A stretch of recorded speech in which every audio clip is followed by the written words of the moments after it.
लगातार 2 मैच जीतकर भारतीय टीम ने अपनी धमक का, अपनी ताकत का एहसास करा दिया है इस वर्ल्ड कप में। यानी कि साल 2022 T20 वर्ल्ड कप के पहले दोनों मैच जीतकर भारतीय टीम ने इस बात के संकेत दे दिए हैं कि वो इस बार वर्ल्ड कप जीतने के लिए तैयार भी हैं और बेकरार भी हैं। खासतौर से अगर हम भारतीय बल्लेबाजों की बात करें तो भारतीय बल्लेबाजों ने अपनी धमक का एहसास विरोधी टीमों को करा दिया और इस समय पूरी ऑस्ट्रेलिया में चर्चा सिर्फ और सिर्फ विराट कोहली की बल्लेबाजी की हो रही है, सूर्य कुमार यादव के स्ट्राइक रेट की हो रही है, रोहित शर्मा ने जिस अंदाज में नेदरलैंड्स के खिलाफ पारी की शुरुआत की उसकी हो रही है और कुल मिलाकर भारतीय बल्लेबाज पूरी तरह से सुर्खियों में है। सबसे पहले बात अगर विराट कोहली की करें, लगातार दूसरा अर्धशतक लगाया उन्होंने इस वर्ल्ड कप में और जो चर्चा विराट कोहली के फॉर्म को लेकर चल रही थी, जो सवाल विराट कोहली के बतौर T20 खिलाड़ी उठ रहे थे, उन तमाम सवालों का जवाब विराट कोहली देते नजर आए। दोनों ही पारियां बहुत अलग थी। अगर आप मेलबर्न की पारी की बात करें और यहाँ सिडनी की पारी की बात करें, जहां पर मैं इस समय सुबह सुबह आपसे बातचीत कर रहा हूं और आपको एनालिसिस कर रहा हूं कि आखिर भारतीय बल्लेबाज क्या कुछ अच्छा कर रहे हैं। क्योंकि देखिए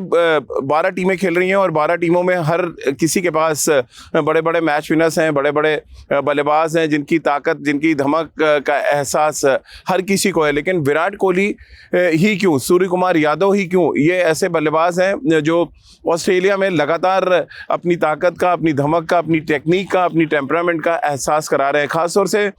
अगर हम सबसे पहले बात विराट की करें, 144 रन 2 मैचों में बना चुके हैं वो, 2 अर्धशतक भी वो लगा चुके हैं और दोनों ही पारियां बहुत डिफरेंट थी। एक रन चेस करते हुए उन्होंने 82 रन की पारी खेली पाकिस्तान के खिलाफ, जहां पे जब जरूरत पड़ी तब उन्होंने बड़े शॉट्स खेले और जब नेदरलैंड्स के खिलाफ टारगेट सेट करना था तो उनको पता था कि अंत तक अगर वो क्रीज पर रहेंगे तो भारतीय टीम एक सम्मानजनक स्कोर तक पहुंचेगी। क्योंकि मेलबर्न के मुकाबले सिडनी की पिच बिल्कुल अलग थी। एक तरफ मेलबर्न की पिच थी जो तेज थी, जहां पे उछाल था, वहीं सिडनी की पिच की बात करें तो बॉल थोड़ा रुक कर आ रहा था और यहाँ पर स्ट्रोक्स खेलना उतना आसान नहीं था। और इसीलिए अगर आप वैगन व्हील पे नजर डालेंगे, सूर्य कुमार यादव और विराट कोहली के बीच में जो शतकीय साझेदारी हुई उसमें सबसे इंपॉर्टेंट फैक्टर था कि उन्होंने स्क्वायर ऑफ द विकेट्स ज्यादा रन बनाए। और उसके पीछे बड़ी वजह, जैसे कि मैंने आपको बताया कि अगर पिच स्लो है तो आप सामने उतने अच्छे शॉट्स नहीं खेल सकते। और इसी वजह से अगर आप देखें विराट कोहली भी फ्लिक करने की कोशिश लगातार करते रहे, यानी कि स्क्वायर लेग और फाइन लेग के बीच में या मिड विकेट की तरफ रन बनाने की उन्होंने कोशिश की। और ठीक उसी तरह से सूर्य कुमार यादव ने मानो उनकी किताब से कुछ सीखा और उसी अंदाज में उस पर्टिकुलर जोन पे उन्होंने बैटिंग करने की कोशिश की। और हमेशा कहा जाता है कि गेंदबाजी सिर्फ रणनीति नहीं बनाते, बल्कि according to the pitch, according to the dimension of cricket ground, बल्लेबाज भी अपनी तैयारी करते हैं। विराट बहुत बड़ा एग्जाम्पल है इस वर्ल्ड कप में। अगर आप क्रिकेट को फॉलो करते हैं, क्रिकेट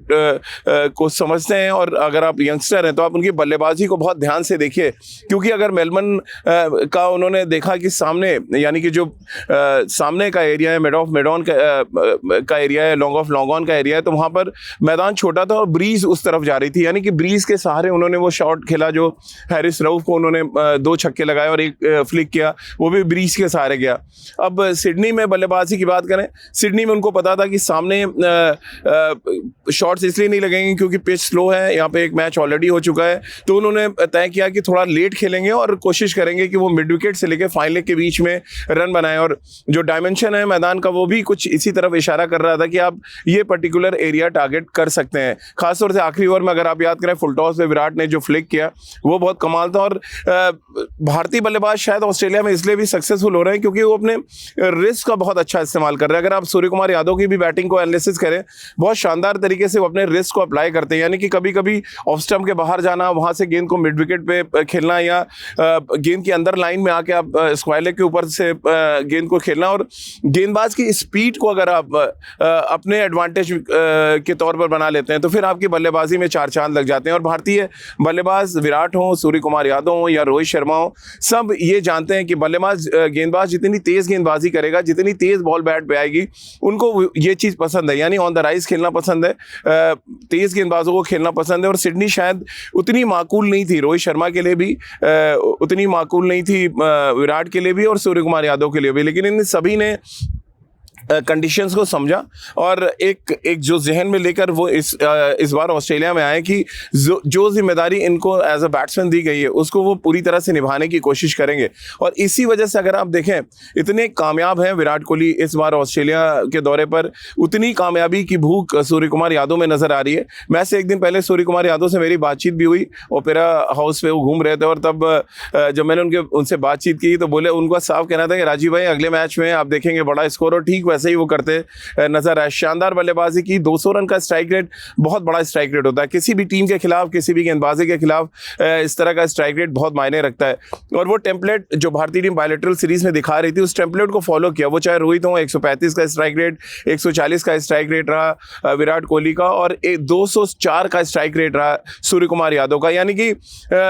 एक तरह की रणनीति भी नजर आती है भारतीय बल्लेबाजी को। आप एनालिसिस करेंगे कि विराट 20 ओवर खेलेंगे, 140 150 के स्ट्राइक रेट को मेंटेन रखेंगे, रोहित आएंगे तो उनका कोशिश होगी कि 150 170 के स्ट्राइक रेट से वो स्टार्ट दें, और अगर नहीं कर पाते, पिच अगर उस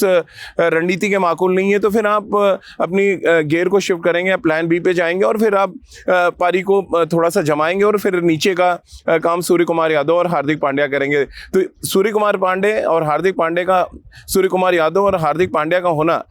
इस टूर्नामेंट में भारतीय टीम के लिए ब्लेसिंग इन डिस्गाइज है। कमाल के बल्लेबाज हैं दोनों, स्ट्राइक रेट कमाल का रहता है, मैदान के चारों तरफ शॉट्स खेल सकते हैं, रनिंग बिटवीन द विकेट आप सूर्य कुमार यादव और विराट की देखें वो भी कमाल थी। तो ओवरऑल पूरे मार्क्स भारतीय बल्लेबाजों को जाते हैं जो इम्पैक्ट छोड़ा है। और सबसे बड़ी बात अगर आप देखें, नीदरलैंड्स की टीम कोई बहुत बड़ी टीम नहीं थी, बट टॉप 4 में से अगर 3 बल्लेबाज अर्धशतक लगाते हैं तो अपने आप में सारी कहानी वो बयां करते हैं, और साथ ही इस बात के संकेत भी देते हैं कि भारतीय टीम आने वाली चुनौतियों के लिए कितनी तैयार है। दक्षिण अफ्रीका भी इस मैच को देख रही थी, मैंने देखा दक्षिण अफ्रीका के कुछ खिलाड़ी बैठे हुए थे मैदान पर और वो इस मैच को बहुत ध्यान से देख रहे थे कि सूर्य कुमार यादव क्या कर रहे हैं, विराट कोहली क्या कर रहे हैं, और शायद वो एक रणनीति भी तय कर रहे होंगे, क्योंकि दक्षिण अफ्रीका को भारत को हराना जरूरी है और भारत के लिए दक्षिण अफ्रीका को हराना जरूरी है। भारत टॉप पे रहना चाहता है तो वो दक्षिण अफ्रीका के खिलाफ पर्थ में मैच जीतना चाहेंगे। सिडनी वो जगह है जहां से मुझे लग रहा है एक पड़ाव था भारतीय बल्लेबाजों के लिए, अब इस पड़ाव से अगले पड़ाव तक जाने के लिए बहुत लंबा सफर है, लगभग 4.5 घंटे की ट्रैवलिंग है पर्थ जाने के लिए। एकदम किनारा है, अगर हम ऑस्ट्रेलिया की बात करें, बहुत खूबसूरत सा शहर है और मुझे उम्मीद भी है कि इस खूबसूरत शहर में भारतीय बल्लेबाज अपनी खूबसूरत कलाइयों का उपयोग करते रहेंगे, शानदार बल्लेबाजी करते रहेंगे, और जो इम्पैक्ट हम सब देख रहे हैं, हमेशा हम बात क्रिकेट में इम्पैक्ट की करते हैं, क्या इम्पैक्ट छोड़ रहे हैं भारतीय खिलाड़ी, और शायद विराट कोहली का इम्पैक्ट हमने देखा मैदान के बाहर, और सूर्य कुमार यादव का भी इम्पैक्ट देखा, और अब बारी शायद के राहुल, दिनेश कार्तिक, हार्दिक पांड्या जैसे बल्लेबाजों के लिए भी है कि वो अपना इम्पैक्ट छोड़े। और शायद इससे बेहतर बात नहीं हो सकती कि वो अपने सीनियर खिलाड़ियों से सीखें, वो चाहे विराट हो या रोहित शर्मा हो, जिस तरह से कंडीशंस को अडॉप्ट कर रहे हैं और जिस तरह से अकॉर्डिंग टू द